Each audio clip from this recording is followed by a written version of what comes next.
Sir, I need you to move to economy. This seat is reserved for our platinum member. 30,000 feet above Chicago, Marcus Wellington sits in seat 2A, reviewing quarterly reports on his tablet. The Wall Street Journal lies folded beside his coffee cup. A blonde flight attendant approaches with a practiced smile. I'm sorry, but you'll need to gather your things now. Marcus looks up calmly. His boarding pass clearly shows first class, purchased 3 weeks ago. The attendant's smile fades as he doesn't immediately comply. Around them, passengers begin to notice. Phones emerge from pockets. A woman in 3B starts her live stream. Drama happening in first class, right now. Marcus closes his tablet, sets down his coffee. His expression remains composed, unreadable. Have you ever been dismissed before anyone knew what you were capable of achieving? This is one of those real-life stories that reveals how Black stories of discrimination still unfold today. These touching stories remind us that life stories of prejudice happen even at altitude. Jessica Morrison, 26, blonde hair pulled into regulation bun, stands with clipboard pressed against her Navy uniform. Her smile carries the artificial warmth of customer service training. Behind her, passengers crane necks to observe the unfolding drama. Mr. Davidson's assistant called ahead. He requires this specific seat for medical reasons. I'll need you to move immediately. Marcus Wellington, 42, wearing a charcoal Tom Ford suit, examines his boarding pass. The ticket clearly displays Seat 2A First Class with today's date. His Platinum Elite status number gleams in gold lettering. I purchased this seat 3 weeks ago through your premium booking system. Jessica's posture stiffens. Her voice drops to a whisper, though nearby passengers lean closer to catch her words. Sir, please don't make this more difficult than necessary. Mr. Davidson is a very important customer. The woman in 3B, Sarah Chen, adjusts her phone angle for better live stream coverage. Her viewer count reads 847 and climbing. Comments flood the screen. What's happening? Is this discrimination? This looks bad. Marcus opens his leather briefcase, revealing organized documents and a sleek laptop. A business card holder sits prominently in the front pocket. The briefcase bears a subtle embossed logo, WG Aviation. Ma'am, I'd like to speak with your supervisor. Jessica's jaw tightens. She glances toward the galley where Brad Thompson, head flight attendant, organizes meal service. At 43, Brad carries 20 years of airline experience and zero patience for passenger complaints. I am handling this situation appropriately. You have 30 seconds to comply. Marcus pulls out his iPhone, checking a text message. Board meeting moved to 6 p.m. sharp. Don't be late. Critical merger discussion. Sarah. He types a quick response. May be delayed. Handling personnel issue. The captain's voice crackles through the intercom. Ladies and gentlemen, we'll begin our descent into Los Angeles in approximately 10 minutes. Flight attendants, please prepare for arrival procedures.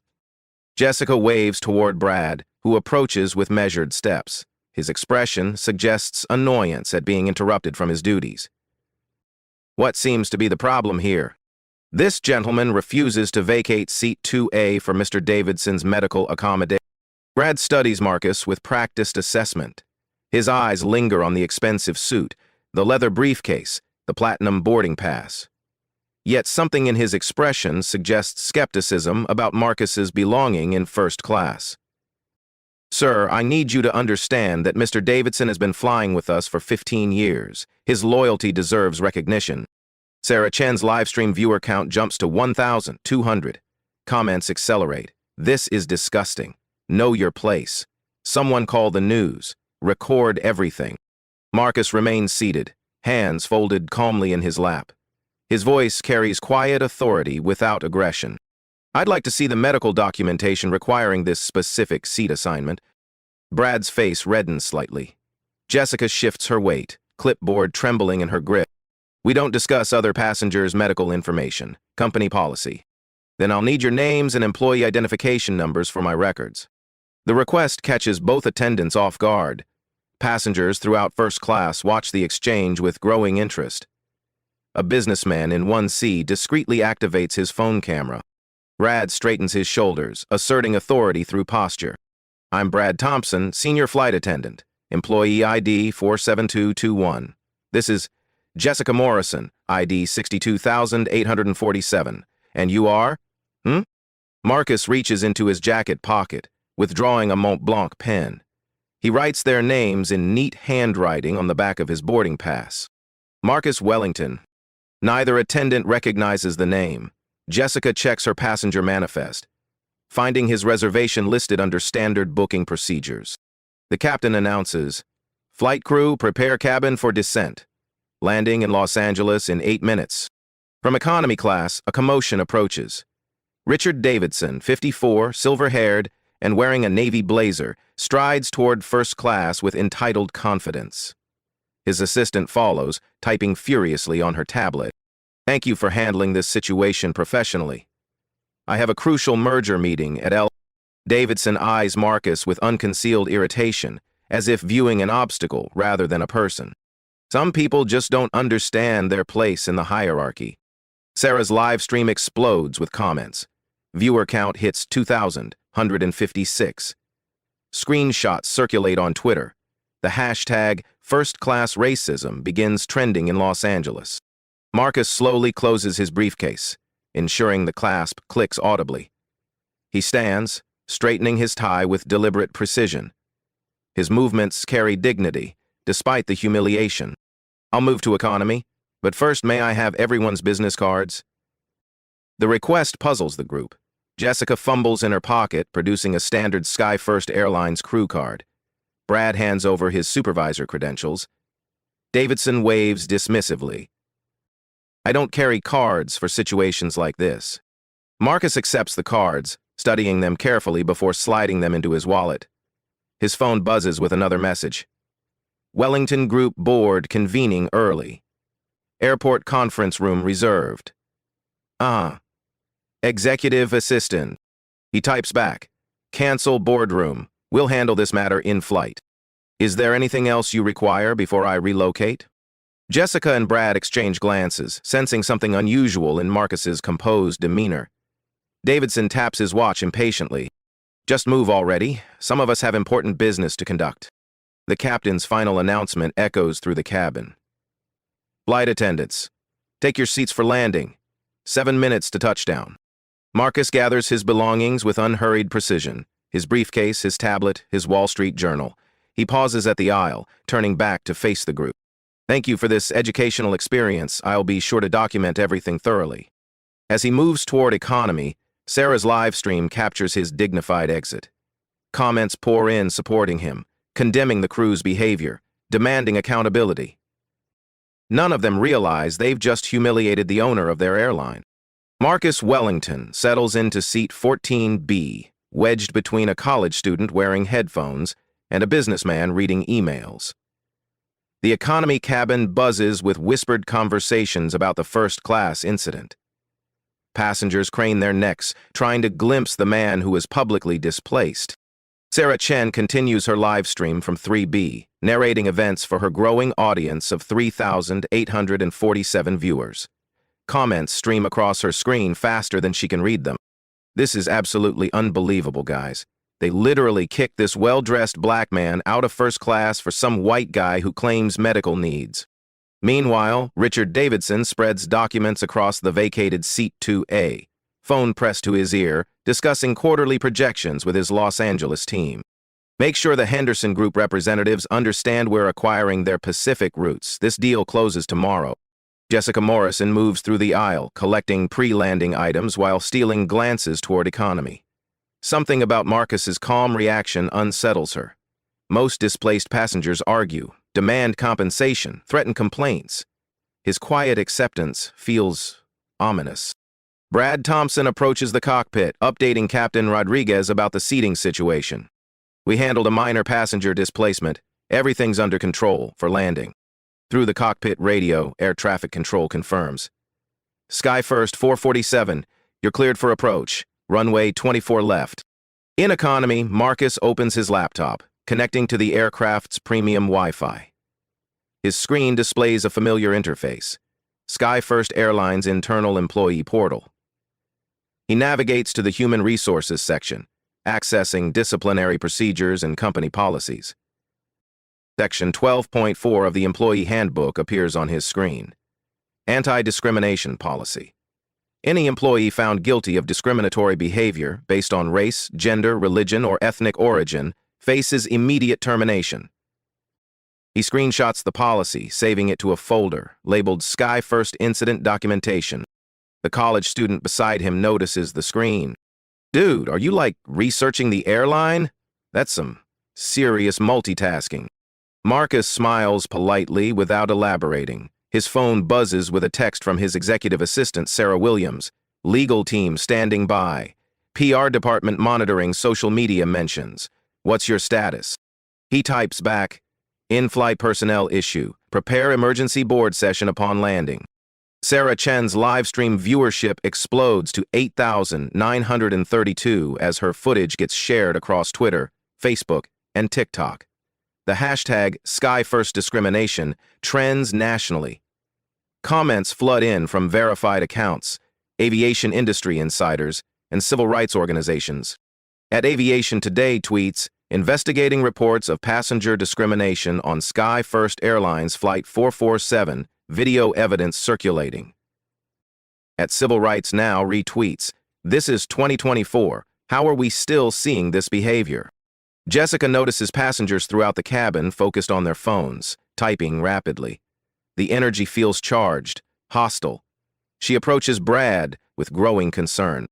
I think this situation might be bigger than we realized. Everyone's on their phones.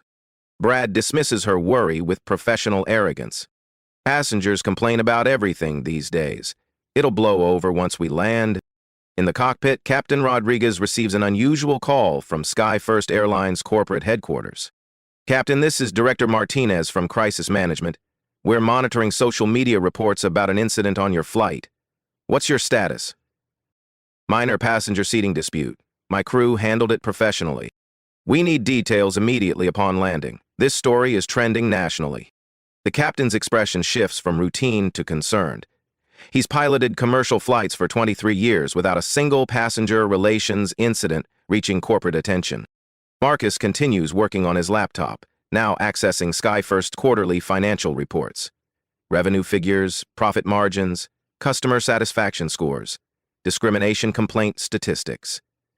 His executive assistant forwards him real-time social media monitoring reports. The data tells a troubling story. SkyFirst customer satisfaction dropped to 3.2 out of 5 stars over the past 6 months. Discrimination complaints increased 47% in Q3.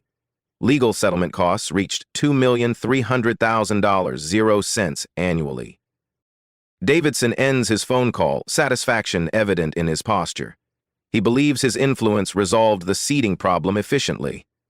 Jessica brings him champagne and warm towels, treating him like airline royalty. Thank you for your loyalty to Sky First, Mr. Davidson. We always take care of our most valued customers. That's why I've flown exclusively with your airline for 15 years. You understand hierarchy and proper service. Unknown to Davidson, his transportation contracts with major corporations total $4,700,000, 0 cents annually through SkyFirst's corporate booking system. His company, Davidson Industries, relies heavily on airline partnerships for executive travel. Sarah's livestream captures Davidson's smug satisfaction, contrasting sharply with Marcus's dignified displacement. Comments explode with outrage. This man is disgusting. How is this legal in 2024? Someone needs to identify these people. Justice for the man they kicked out. The aircraft's wheels touch LAX runway 24 left with a gentle bump. Passengers applaud, following airline tradition. The captain's voice announces, successful arrival in Los Angeles. Ladies and gentlemen, welcome to Los Angeles International Airport. Local time is 3:47 p.m. As the plane taxis toward the gate, Marcus closes his laptop and carefully organizes his documents. He pulls out his business card holder, selecting several cards from different companies under the Wellington Group umbrella. His phone displays 17 missed calls from board members, legal counsel, and public relations directors. The SkyFirst incident has triggered Wellington Group's crisis management protocols. Jessica begins preparing for passenger deplaning, still unaware that her actions have created a corporate emergency. Brad reviews standard post-flight procedures, oblivious to the career-ending mistake he's made. Sarah Chen ends her live stream with a promise to follow up on the story. Her final viewer count: 12,367 people witnessed Marcus's humiliation in real time. I'll keep you updated on what happens next, guys. This can't be the end of the story. Aircraft at gate. The seatbelt sign chimes off. Passengers begin gathering belongings, but the usual deplanning rush feels subdued. Many continue recording, sensing the story hasn't concluded. Marcus remains seated while first-class passengers file past. Davidson strides confidently toward the exit, briefcase in hand, completely unaware of the reckoning approaching. Jessica and Brad prepare for their standard post-flight duties: cleaning, restocking, preparing for the next departure. Neither expects their employment to end before sunset. As Marcus finally stands to deplane, he notices several passengers waiting in the jetway, phones ready to record his exit. The story has transformed from isolated incident to public spectacle. The college student who sat beside him offers unexpected support. "Hey man, what happened up front was seriously messed up. I hope you get justice." Marcus nods appreciatively but says nothing. Justice will come, but not in the way anyone expects. He exits the aircraft with quiet dignity, carrying his briefcase and the ammunition to dismantle careers. The real confrontation awaits in the terminal, where corporate power structures will shift dramatically. Behind him, Jessica and Brad continue their routine duties, unaware they've just discriminated against the person who signs their paychecks. LAX Terminal 4, Gate 47, 4:02 p.m. Marcus Wellington walks through the jetway with measured steps, his leather briefcase containing documents that will reshape SkyFirst Airlines' leadership structure. Passengers from Flight 447 cluster near the gate, phones recording his dignified exit. Sarah Chen approaches him directly, live stream still active with 15,203 viewers watching. "Excuse me, sir? I'm the one who filmed what happened. I'm so sorry that occurred.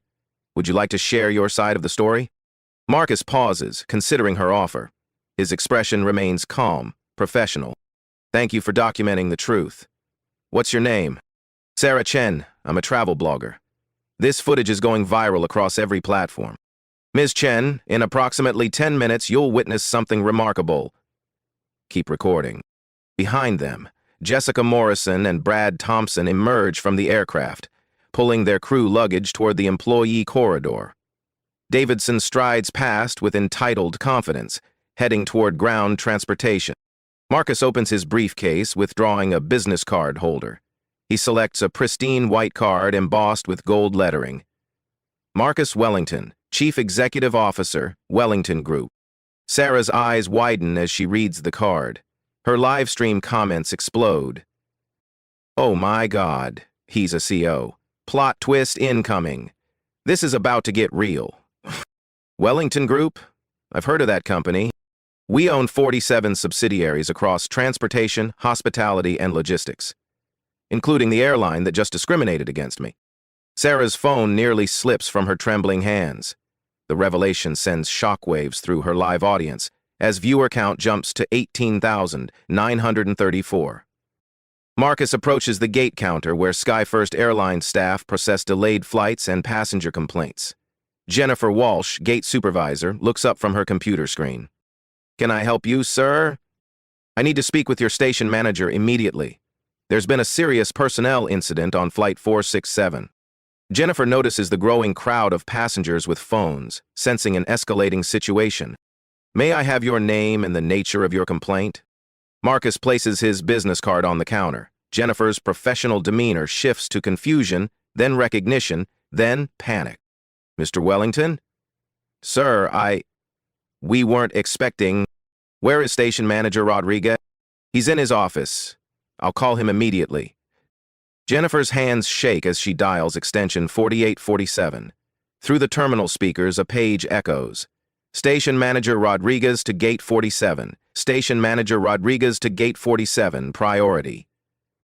Meanwhile, Jessica and Brad continue toward the employee break room, discussing their next flight assignment scheduled for 6:30 p.m. to Denver.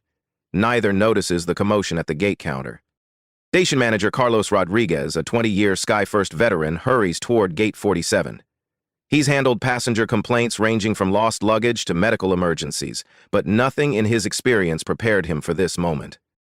He spots Marcus standing calmly beside the gate counter, surrounded by recording passengers. The professional bearing, expensive suit, and commanding presence suggest serious trouble. "Mr. Wellington, sir, this is completely unexpected. How can I assist you?" "We need to discuss the discriminatory behavior of your Flight 447 crew. Specifically, employees Jessica Morrison and Brad Thompson." Rodriguez's stomach drops. He's received crisis management training about discrimination incidents, understanding their potential for devastating corporate damage. "Sir, let's move to my office for privacy." "No. This conversation happens here, publicly, where the discrimination occurred." Sarah Chen adjusts her phone angle, ensuring clear audio for her 22,851 viewers. Comments flood faster than she can read. "Owns the airline that discriminated against him. This is the best plot twist ever. Those flight attendants are so fired." Marcus opens his briefcase, withdrawing a folder labeled Sky First Airlines Acquisition Documentation. He hands Rodriguez a copy of the merger agreement dated 18 months prior. The Wellington Group purchased Sky First Airlines for $847 million, 0 cents. I am the majority shareholder and chairman of the board. Rodriguez studies the documents, his face draining of color. The signatures, corporate seals, and legal language confirm Marcus's claims. He's just witnessed his employees discriminate against their ultimate boss. "Sir, I had no knowledge of the incident until this moment. Please accept my sincere apologies." Apologies don't address systemic discrimination. Your crew violated company policy section 12.4, Federal Aviation Regulations, and basic human dignity. Behind them, Jessica and Brad finally notice the crowd at Gate 47. They approach curiously, still unaware of the unfolding catastrophe. "What's all the commotion about?" Rodriguez rarely handles passenger complaints personally. As they draw closer, Jessica recognizes Marcus from the flight. Her confusion deepens, seeing him in intense discussion with their station manager. "That's the passenger from Seat 2A. Why is he still here?" Brad squints at the scene, noticing the corporate documents, the recording phones, the station manager's distressed expression. Something's not right. Rodriguez looks terrified. Marcus continues his methodical presentation, withdrawing quarterly discrimination reports from his briefcase. Sky First received 47 discrimination complaints in Q3 alone. Legal settlements cost $2,300,000, 0 cents annually. Customer satisfaction dropped to 3.2 stars, largely due to service equality issues. Rodriguez nods helplessly, recognizing the corporate data he reports monthly to headquarters. "Sir, we've implemented sensitivity training programs. Training without enforcement is meaningless. Your crew just proved that." Sarah's live stream viewer count peaks at 31,402 as word spreads across social media platforms. Aviation industry journalists begin reaching out for official statements. Marcus pulls out his phone, speed dialing his executive assistant. "Sarah, it's Marcus. Convene an emergency board meeting for 5 p.m. Conference room A at LAX corporate offices. Full disciplinary review for Sky First personnel." He ends the call, turning back to Rodriguez. "You have 45 minutes to locate Jessica Morrison and Brad Thompson. They're required at the board meeting for formal termination procedures." Rodriguez radio crackles. "Station manager, we have Jessica and Brad approaching your location." The two flight attendants push through the crowd, finally comprehending the severity of their situation. Jessica's face goes pale, seeing Marcus's business card on the counter. "Is that? No, that can't be real." Brad reads over her shoulder. "Marcus Wellington, Chief Executive Officer, Wellington Group. Wellington Group owns our airline." The realization hits simultaneously. They've discriminated against their own CEO during a routine flight. Their careers, pensions, and professional reputations face immediate termination. Jessica's voice cracks.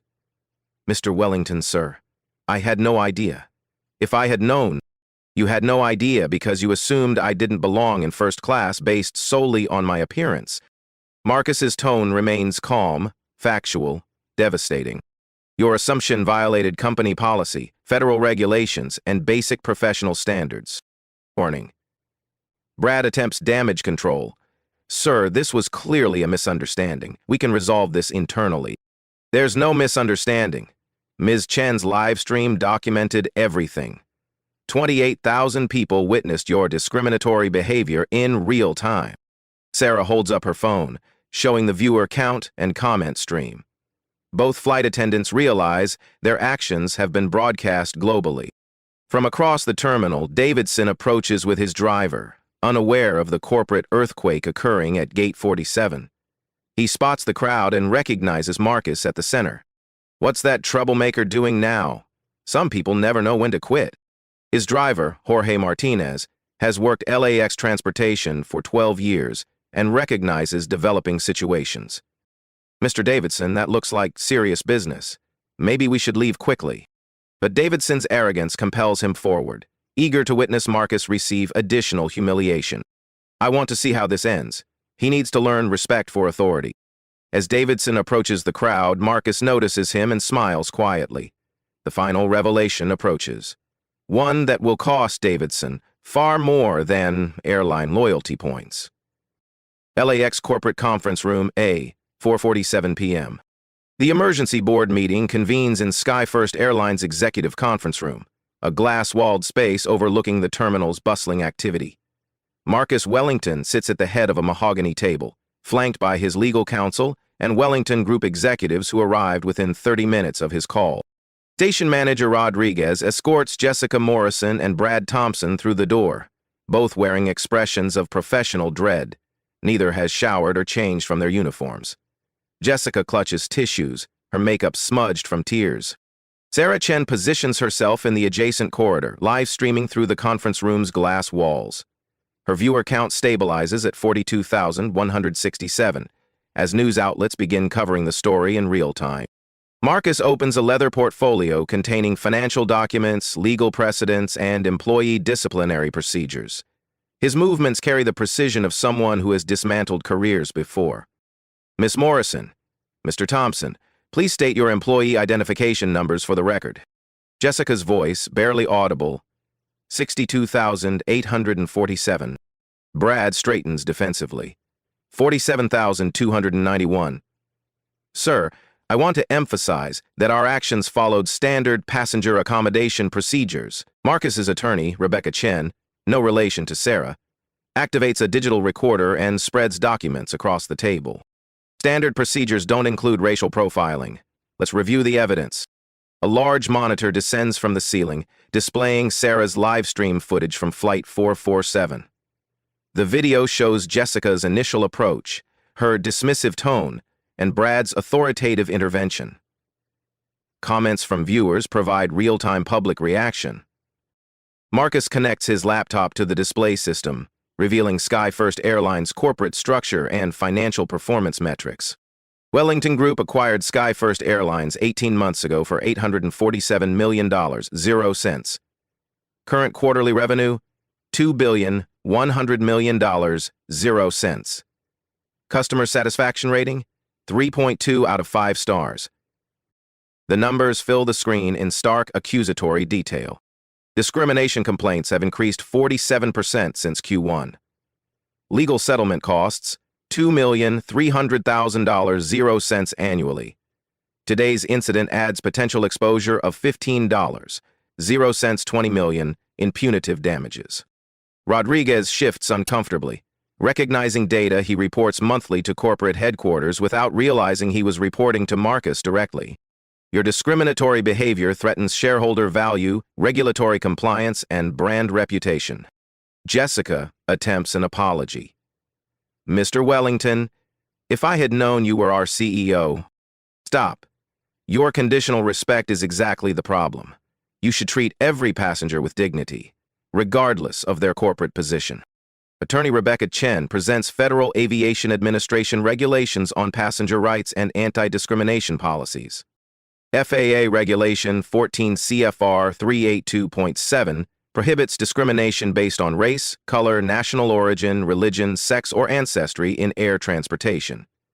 Violations carry fines up to $37,377, 0 cents per incident. She slides violation reports across the table. Jessica and Brad scan the documents, realizing the federal implications of their actions. Additionally, California Civil Code Section 51.7 provides for actual damages, attorney's fees, and punitive damages up to 3 times the amount of actual damages for discrimination in business establishment. Marcus retrieves another document from his briefcase. Employee Handbook, Section 12.4, Anti-Discrimination Policy. Any employee found guilty of discriminatory behavior faces immediate termination. No exceptions, no appeals process for clear violations. Through the conference room windows, Richard Davidson approaches with his driver, still unaware of the corporate proceedings targeting him. His entitled swagger suggests complete confidence in his airline loyalty protections. Marcus notices Davidson's arrival and smiles with quiet satisfaction. "Mr. Rodriguez, please invite Mr. Davidson to join our meeting. He's about to learn about consequences." Rodriguez hesitates. "Sir, he's not an employee. We can't compel his attendance." "He won't refuse, trust me." Rodriguez exits the conference room, approaching Davidson in the corridor. Sarah Chen captures their interaction on livestream as her viewer count climbs to 48,932. "Mr. Davidson?" Station Manager Rodriguez. "Mr. Wellington has requested your presence in our executive conference room." Davidson's arrogance peaks. "Wellington? That troublemaker from the flight? I'll gladly tell him what I think about passengers who don't know their place." Davidson strides into the conference room, expecting to deliver final humiliation to Marcus. Instead, he encounters a formal board meeting with legal counsel, corporate executives, and documentation spread across mahogany tables. "What is this circus? I don't have time for passenger complaint theater." Marcus stands, his presence commanding immediate attention. "Mr. Davidson, please be seated. We need to discuss your transportation arrangements." "My arrangements are fine. I fly first class, exclusively with SkyFirst because they understand customer hierarchy." Marcus activates his laptop, displaying Davidson Industries' corporate travel contracts with SkyFirst Airlines. "Your company's annual transportation budget with SkyFirst $4,700,000. Executive travel, cargo shipping, corporate charters." Davidson's confidence wavers as financial details appear on screen. Additionally, Wellington Group holds 23% equity stake in Davidson Industries through our investment portfolio. We're your second largest shareholder. The revelation strikes Davidson like a physical blow. His company's quarterly board meetings include Wellington Group representatives. His business operations depend partially on Marcus's. That's impossible. I would know our major shareholders." Attorney Rebecca Chen hands Davidson a stock ownership report dated 6 months prior. Wellington Group acquired the position through subsidiary purchases and proxy investments. Perfectly legal, fully disclosed to the SEC. Marcus returns to his seat, steepling his fingers with corporate authority. "Here are your options, Mr. Davidson. Accept a lifetime ban from SkyFirst Airlines with dignity, or face contract termination, shareholder pressure, and potential securities fraud investigation for misrepresenting your airline relationships to business partners." Davidson's face reddens with rage and humiliation. "You can't do this. I have rights." "You have the right to face consequences for your discriminatory behavior. Nothing more." Marcus turned to Jessica and Brad, his tone shifting to administrative finality. "Ms. Morrison." "Mr. Thompson, your employment with SkyFirst Airlines is terminated effective immediately. Security will escort you from the premises. Your final paychecks will include severance, as required by law. Nothing additional." Jessica breaks down completely. "Please, sir, I have student loans, rent payments. This job is everything I have. You should have considered those responsibilities before discriminating against passengers." Marcus addresses Station Manager Rodriguez, who remains employed but faces performance review. Effective Monday, SkyFirst implements mandatory bias recognition training for all customer-facing employees. 40 hours annually, no exceptions. He hands Rodriguez a comprehensive policy document. "We're installing real-time passenger feedback systems on every aircraft. Discrimination complaints trigger immediate investigation and suspension pending review. Additionally, We're establishing a $500,000 zero-cents annual scholarship fund for underrepresented students pursuing aviation careers. Through the conference room windows, Sarah Chen's live stream captures the meeting's conclusion. Comments explode across her screen as viewers witness corporate justice in real time. This is the most satisfying thing I've ever seen. Justice served at 30,000 feet. Those employees got what they deserved. CEO-level revenge is the best revenge. Marcus stands, gathering his documents with practiced efficiency. This meeting is concluded. Security will handle all departures. Ms. Chen, thank you for documenting truth. Your footage prevents future denials. As the participants file out, Davidson attempts one final desperate appeal. Marcus, we can work something out. Business to business. There's nothing to work out. Actions have consequences, Mr. Davidson. You're about to learn that lesson comprehensively. Jessica and Brad exit under security escort, their airline careers ending in corporate conference room humiliation. Davidson follows reluctantly, his privilege evaporating under legal and financial pressure. Marcus remains behind, reviewing quarterly reports that will now include today's discrimination incident, employee terminations, and policy implementations. His phone buzzes with a text from his executive assistant. Media requests flooding in. WSJ, CNN, MSNBC want statements. How should we respond? He types back. Standard corporate response. Emphasize policy enforcement, not personal revenge. Schedule press conference for tomorrow. The corporate showdown concludes with systematic transformation rather than emotional satisfaction. Marcus has proven that sustainable change requires structural power, not temporary victories. Outside the conference room, Sarah Chen ends her live stream with a promise to follow the story's continuing developments. Her final viewer count: 67,891 people witness corporate accountability in action. SkyFirst Airlines corporate headquarters, 9:43 p.m. The emergency board meeting concludes with Marcus Wellington standing before floor-to-ceiling windows overlooking LAX's runways. Aircraft taxi in organized patterns, carrying passengers who expect dignity regardless of their appearance or background. His phone displays 17 messages from major news outlets requesting interviews. CNN, Fox Business, The Wall Street Journal, and Aviation Week all want exclusive access to the story that's trending globally across social media platforms. Marcus dictates a response to his executive assistant through hands-free calling. Draft a press release emphasizing systemic policy changes, not individual punishments. Schedule a press conference for tomorrow at 10 a.m. Focus on industry-wide discrimination, prevention. Behind him, station manager Rodriguez organizes the terminated employees' final paperwork. Jessica Morrison and Brad Thompson face unemployment, professional reputation damage, and potential legal liability for their discriminatory actions. Security escorts Jessica and Brad through employee corridors toward the parking structure. Other SkyFirst staff watch their departure with mixture of curiosity and concern. Word spreads quickly through airline employee networks about discrimination terminations. Jessica clutches her final paycheck and termination letter, reading the official language. Employment terminated for violation of company anti-discrimination policy, Section 12.4. Effective immediately with cause. Brad attempts to maintain dignity during the humiliating exit. This will be overturned. Unions protect against wrongful termination. The security officer, Maria Santos, has worked LAX for 8 years and witnessed various employee dismissals. She responds without sympathy. Discrimination violations aren't protected by union contracts. You're done.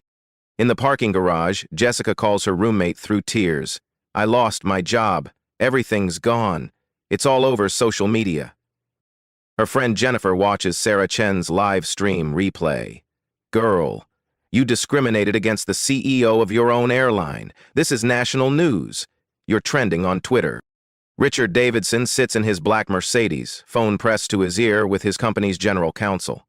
The conversation grows increasingly heated as legal implications become clear. Richard, Wellington Group holds significant voting rights in our company. They can influence board decisions, executive compensation, strategic partnerships. How was I supposed to know some random passenger owned our airline? That's exactly the problem. You treated him like some random passenger based on racial assumptions. Davidson's driver, Jorge Martinez, observes the conversation while navigating LAX traffic. He's transported hundreds of business executives and recognizes when powerful people face consequences for their behavior. Sir, maybe we should focus on damage control rather than justification. Davidson ends his call with corporate counsel, immediately dialing his public relations firm. We need crisis management. The airline incident is exploding across every platform. His PR director, Amanda Stone, has already reviewed the viral footage. Richard, there's no spinning this. You publicly supported discrimination against the airline's CEO. We're recommending immediate public apology and sensitivity training. Marcus returns to his temporary LAX office, where his team has assembled comprehensive policy reform documents. Chief Operating Officer Patricia Williams presents the Discrimination Prevention Framework developed over the past 2 hours. We've drafted mandatory bias recognition training for all 12,000 SkyFirst employees, 40 hours annually with quarterly refresher sessions. She displays implementation timelines on a wall-mounted monitor. Training begins Monday across all hubs: Los Angeles, Chicago, Atlanta, Denver, simultaneously. Director of Human Resources Michael Torres adds legal compliance measures. We're installing real-time passenger feedback systems on every aircraft. Discrimination complaints trigger automatic investigation within 24 hours. The technology integration includes passenger-facing tablets in every seat, anonymous reporting capabilities, and direct communication with corporate compliance officers. Additionally, we're partnering with civil rights organizations for external auditing, monthly reviews of complaint patterns, employee behavior metrics, customer satisfaction correlation analysis. Marcus reviews the comprehensive reforms, ensuring each measure addresses systemic problems rather than individual incidents. Excellent. What's our scholarship fund status? Chief Financial Officer David Kim presents funding documentation. $500,000 annually for underrepresented students pursuing aviation careers. Partnerships established with Howard University, Tuskegee Airmen Foundation, and Women in Aviation International. Communications Director Lisa Chang monitors social media response to the incident. Sarah Chen's live stream footage has been viewed 847,000 times across platforms. SkyFirst accountability trends nationally on Twitter. Major news outlets are requesting statements. Good Morning America wants you for tomorrow's show. The View, Ellen, and Stephen Colbert have all reached out. Marcus considers the media opportunities strategically. Book Good Morning America, corporate accountability message, reaches our target demographic. He drafts talking points emphasizing industry-wide discrimination prevention rather than personal vindication. This incident represents systemic issues requiring comprehensive solutions. Throughout SkyFirst's operations network, employees receive emergency bulletins about updated anti-discrimination policies. The message comes directly from CEO Wellington, carrying unprecedented corporate authority. Flight attendant Maria Rodriguez in Chicago reads the company-wide email, effective immediately. Any discriminatory behavior results in immediate termination. No warnings, no second chances. Her colleague James Park discusses the implications during their crew briefing. 2 people lost their jobs in 1 day. Corporate's not playing games anymore. Ground staff at Denver International Airport review the policy changes during shift meetings. Supervisor Carol Martinez emphasizes the severity. Treat every passenger with identical respect. Your job depends on it. Attorney Rebecca Chen negotiates with federal regulators regarding FAA compliance measures. The discrimination incident triggers Department of Transportation oversight and potential civil rights investigation. DOT is requiring quarterly discrimination prevention reports. We'll submit passenger complaint data, employee training completion rates, and incident response timelines. She presents legal exposure analysis. Current incident exposure ranges from $2.00 $5 million in federal fines. Our proactive policy changes should minimize penalties. Marcus approves comprehensive legal compliance measures, full cooperation with federal oversight.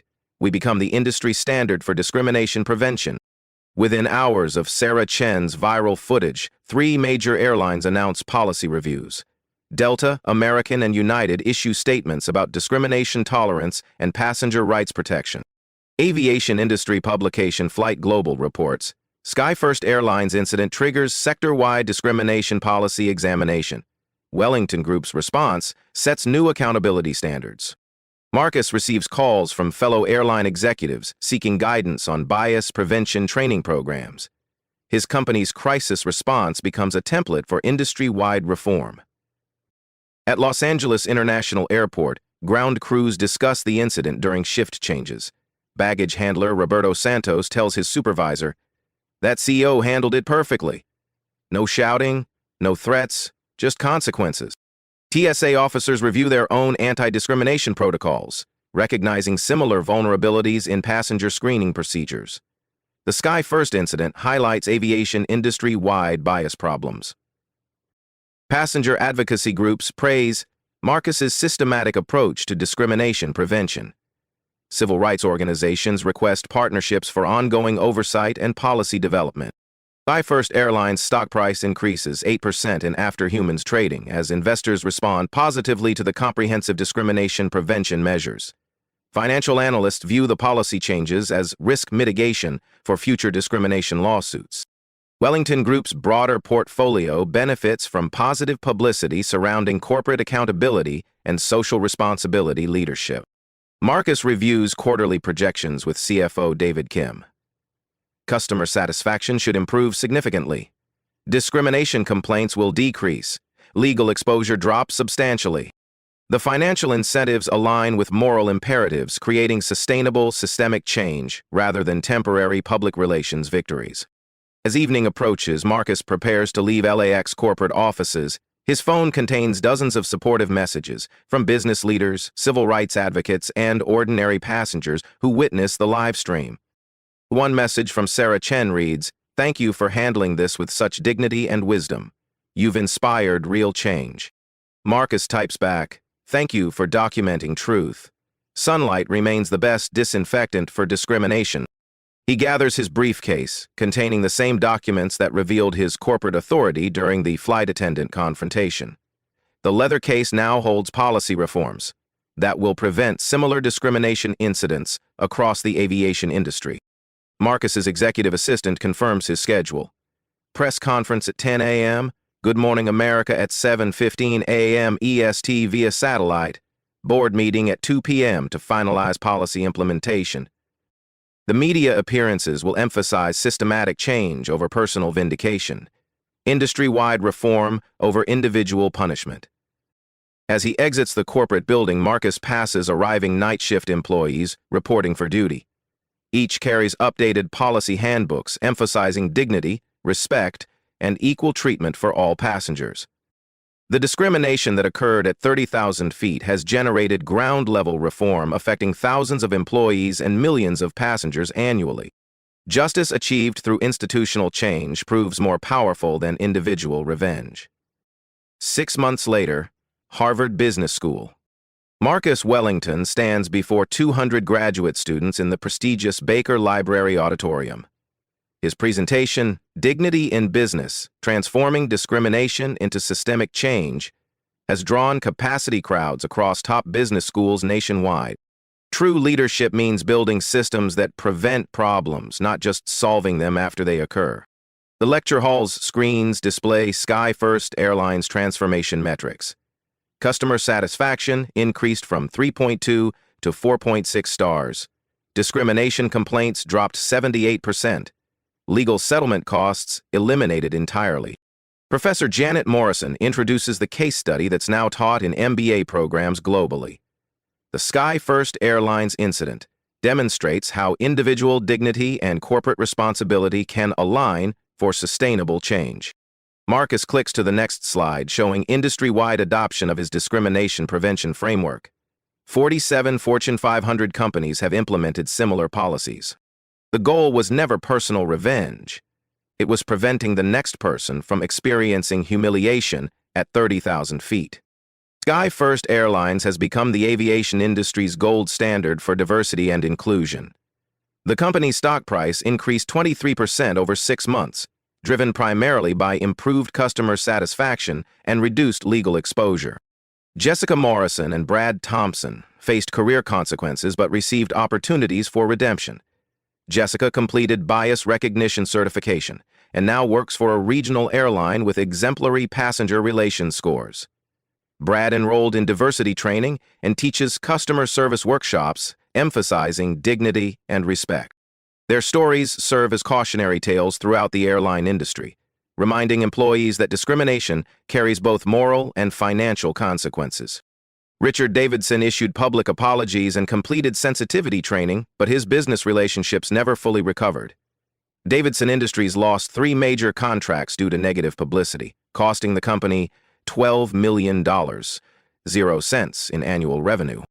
His example demonstrates that discriminatory behavior damages both individuals and institutions, creating accountability throughout corporate hierarchies. The real-time passenger feedback systems installed on every SkyFirst aircraft have processed over 2.3 million evaluations. Customer satisfaction comments frequently praise respectful, dignified service, regardless of passenger background. Flight attendant Marcus treated everyone equally. Exactly what airline service should be. Best customer service experience I've had in years. Every passenger received identical respect. The Scholarship Fund for Underrepresented Aviation Students has awarded $500,000, 0 cents annually, supporting 127 students pursuing pilot licenses, aircraft engineering degrees, and airline management careers. Recipients include Sarah Chen, the travel blogger whose live stream documented the original discrimination. She completed flight attendant training with SkyFirst Airlines, bringing her advocacy experience to customer service excellence.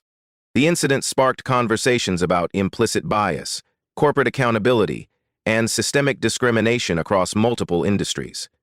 Hotel chains, retail companies, and restaurant groups adopted similar policy frameworks. Marcus receives dozens of speaking requests monthly from organizations seeking guidance on discrimination prevention. His Wellington method emphasizes institutional change over individual punishment, creating sustainable cultural transformation. Change doesn't require anger. It requires strategy, persistence, and the courage to demand better systems. During quiet moments, Marcus reflects on the flight that changed an industry. His calm response to discrimination created ripple effects, touching millions of lives. The briefcase that revealed his corporate authority now contains policy documents shared with civil rights organizations, government agencies, and international aviation authorities. His dignity under pressure proved more powerful than confrontation, his systematic response more effective than emotional reaction. These real-life stories remind us that touching stories of injustice can spark Black stories of triumph. When life stories include discrimination, they can also include transformation.